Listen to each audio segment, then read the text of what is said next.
If you still want your cat allowing you live in their home rent-free, do not commit those 7 deadly sins.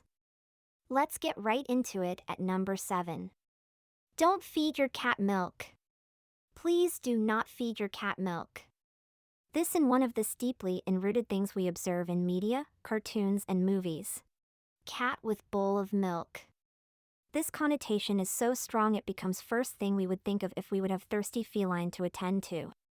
The myth of cats drinking milk originated on farms with cows that produced fresh milk topped with fatty cream, further reinforced by milk brands. Cats are by far lactose intolerant, lacking enzymes allowing for its proper digestion.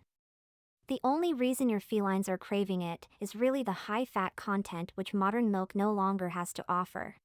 What happens when a cat drinks milk? After consuming milk, cheese, or any significant amount of dairy products, the undigested lactose will remain in a cat's intestines and start to ferment. This leads to tummy troubles and super diarrhea about 8 to 12 hours later. No fun for you or your cat. Number 6 on the list. Don't skip annual vet visits. We owners tend to forget about their felines' annual checkups all the time. Partially due to our busy schedules, live work balance, etc., but at the same time cats instinctively hid their worsened condition, as this would in nature made them a potential prey. For this reason, feline owners' top responsibility should be attending annual vet checks, making sure we are staying on top of their health situation. Think of it this way, you wouldn't want to miss out of you children health checks. It's always easier to prevent or treat any condition early on rather later. Let's not sleep on health of our beloved pet friends, they rely on us. Now countdown continues and we are moving to number 5 on our list. Don't dress your cat up. I know it's cute and I know it's fun, but if you love your cat you won't participate in this trend, and below is the reason why. Most of the cats really do not enjoy it. Cats are all about the freedom of senses and being in tune with the surrounding. Having foreign pressure that's going on and around their body, fur, and the highly sensitive whiskers cloak their ability to read the surrounding, causing stress. Stress for cats is number 1 trigger to health and behavioral changes, leading to all kind of potential issues. Please, do not take part in trends like this. As now you are aware, you are hurting your feline friend, the same friend you promised to protect and keep healthy. Going further, we moving to number 4 on our list. Don't force interactions. Cats are very much about their personal bubble, and opposite to dogs, they will have moments where they do not want or desire interaction with you. Goal here is to go with your cat flow and let him come to you, rather you annoy him during his sleep or forcing interactions like petting when he is in middle of energetic playing session, or trying to pick him up when he truly exercises his hunting skills, etc. Forcing interactions are the fastest way for your cat to avoid you altogether. You are becoming a symbol and source of stress, which is something that cats rather stay away from. Part of the challenge of being responsible cat owners is to learn how to read your cat and knowing where are the boundaries in day-to-day interactions with your feline. Good example here is petting and stroking your cat.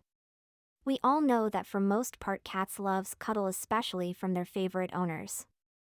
But like with everything, you can run to a problem of overdoing it. This causes overstimulation of your cat, potentially leading to this unexpected bite or scratch we all had experienced. Do not go after him to continue something he showed you clearly he no longer is interested in. Next time he comes to you, you will be able to read the moment much easier. Now in the middle of this list of all the things you shouldn't do, there is something that you should do, which is subscribe to this channel and paw the bell, so you won't miss out on our future videos. Thank you! Let's jump to number 3 on our list. Don't punish your cat. You do not discipline cats, as it simply do not work. There are steps you can take, which can address any issues you have, but you need to change the way to approach them. Throwing things at cats, yelling, spanking, squirting with water, etc. are not a way to fix current unwanted cats' behaviors. For example, if your feline is scratching your favorite sofa, instead you spraying your cat with water hoping it will get him stop, you should ask yourself a question: what is the trigger for this behavior instead? Most of the cases you can come out with list of the triggers that initiated unwanted behavior, which could be as simple as adding designated starching posts nearby. Remember, cats' short-term memory is really short. You have at most 2 seconds to react on anything cat's done before your chance is gone. For this reason itself, punishments do not work. On the other hand, negative emotions you created by reacting in certain ways stays in your cat's long-term memory, and now you have a cat which is fearful of his owner. This adds to complexity and stirs you away from solving root cause of particular unwanted behaviors you attempting to correct. So, remember, do not punish your cat, but try to identify the triggers so you can take necessary steps to address them accordingly. If there are any particular unwanted cat's behavior you are facing with and you need help with, let me know in comment box, and I will make sure I will make a separate video about it. Perfect. Let's move on to number 2 on our not to-do list. Do not shave off your cat during the summer. I really do not know where the idea of shaving the cats for summer comes from. I guess we think it will help them in hot, warm summer days by preventing overheating.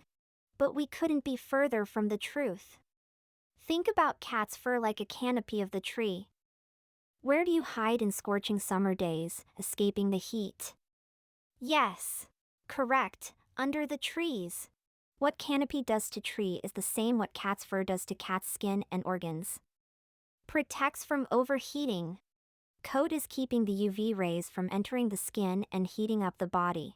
Shaving the cats exposes the skin and removes the protective barrier, putting your cat in risk of overheating, heat stroke, and even forms of skin cancers. Another thing is cats' skin do not sweat the same as humans. Cats primarily sweat from the pads of their feet and from their noses where there are eccrine sweat glands. As this form of cooling isn't the most efficient, where needed you can support your cat with using fans to create cooling breeze, giving water with ice cubes, place your cat in the shade, air conditioning, and in extremely situations cover his body in damp towels. Let's move on to number 1 on our list. Don't declaw your cat. If you would take only one thing from this list, make sure it's number 1. Please! Do not even take it in consideration regardless of anything. You cannot be a good cat owner and promoting mutilation.